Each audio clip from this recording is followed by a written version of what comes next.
Now is the time to send us a line for your whole season's boating brochure. We've got all kinds of craft that'll suit you just fine for messing about on the water. Sailboats, canal boats, and cruises too. All Britain's waterways waiting for you. Ho Seasons, Britain's biggest and best holiday fleet, from only £19 per person per week. Ring now for your free boating brochure. Ho Seasons, big value freedom holidays.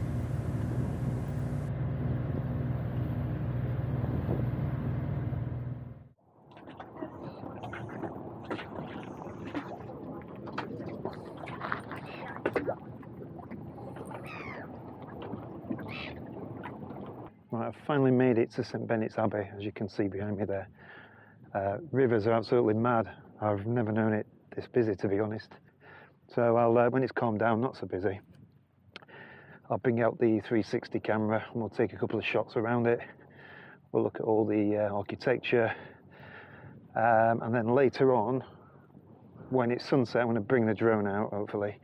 So it's a good day to fly. I've got an app to tell me how good it is to fly, flying conditions, and it looks pretty good. Obviously, all kids are off school, and we've had rain, and then weather's suddenly improved. Everybody's out making the most of it. Work have been calling me, trying to get me into cover. I'm just way out here. I can't make it back in time, so I've had to say no and let them down. So you know, yeah, I want to be out here, to be honest. So sometimes it's not all about work, is it? It's, you know, it's about enjoying your life, and I'm not going to break my neck to get back to base just to go to work. So I've said, you know, I can't do it. This is a problem with people today. Level of thickness to do things like that, just drop your rubbish off. You know, just start with public footpath. You know, in a site like this. I'm Graham James, the Bishop of Norwich, and taking the vow to become a monk following the legend of the seal, as retold by William Henry Cook. Many years ago, in the reign of King Henry I, there was a young monk of the Abbey named Edwin, who wanted to follow his own will with an easy conscience. The godly discipline of the Abbey was irksome to him. Many were the chastisements which his unsatisfactory conduct brought down upon him. He had to carry the lantern of penance. He was whipped and sentenced to punishments without end. He was repeatedly sent to prison, but all in vain. He remained unhumbled and knew no sense of shame. It was during one of these imprisonments that a pious brother monk, having obtained permission from the abbot, visited him to try to move him to a better state of mind. He might as well have tried to move a rock. To all his warnings, entreaties, arguments and expostulations, he received only one answer. His own will and pleasure were the only laws the monk would obey. The good brother in despair turned to leave him, but first put into his hand a small relic. It was a single hair of St. Benedict, and bade him ever to keep it on his person in remembrance of a friend. This touched the right chord. Edwin preserved for a friend's sake that which he otherwise would have thrown away as worthless. It was well he did so, not that he seemed the better for it, but rather waxed worse and worse, till one day he took the last fatal steps and ran away from the convent to which his vows bound him. Far he wandered, following the proud instincts of his carnal will, neither pleasing God nor regarding man.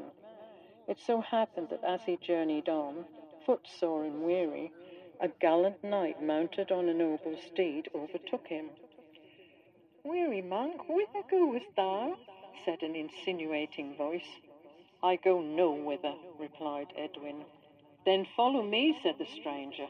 "I have need of an esquire, and thou, by thy manly looks and well-built frame, art made for better service than the life of a nomad. Thou shalt have thy fill of pleasure, and a share in many a noble enterprise and plentiful wage. Lo, here is thy first coin."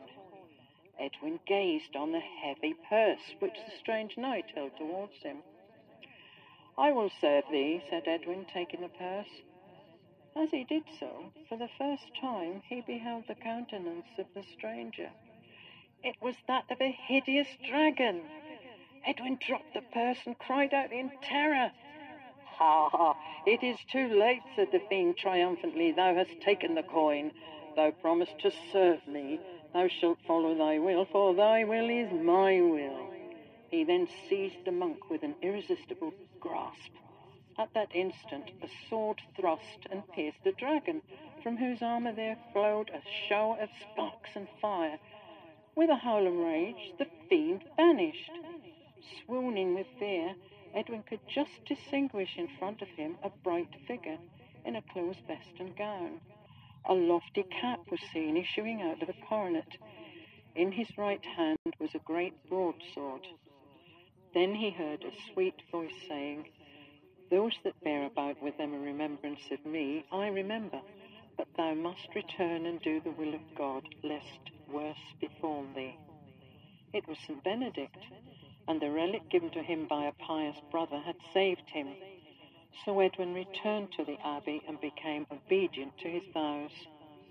After reading the legend, it's clear that the carvings on the west front of the gateway refer to this miraculous deliverance.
Anyway, that's me done at St. Benet's Abbey.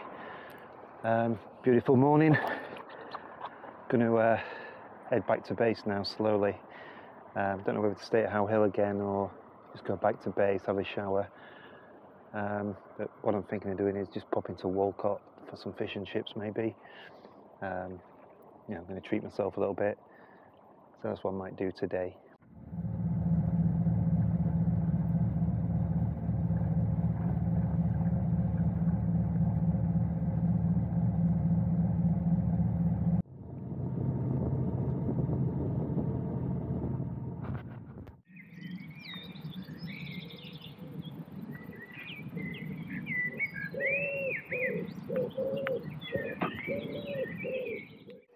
Alright guys, I'm back at base now, feeling tired. I've been to Walcott, I've had fish and chips, so I need to chill out now. I'm going to have a cup of coffee.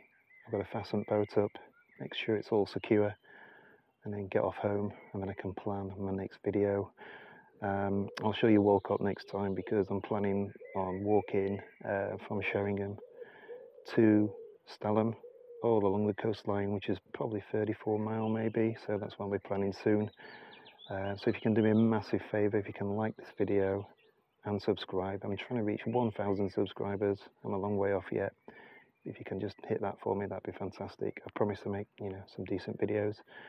So if you could do me a favour, that'd be fantastic. So have a cup of coffee, fasten up that boat, and I've got to go home and get ready for work tomorrow, unfortunately. So, you know, all good things come to an end, unfortunately. As my gran used to say, after the Lord Mayor's show comes a shit cart. So that's what's happening tomorrow. So yeah, I'll see you on the next video. Cheers guys, see you later.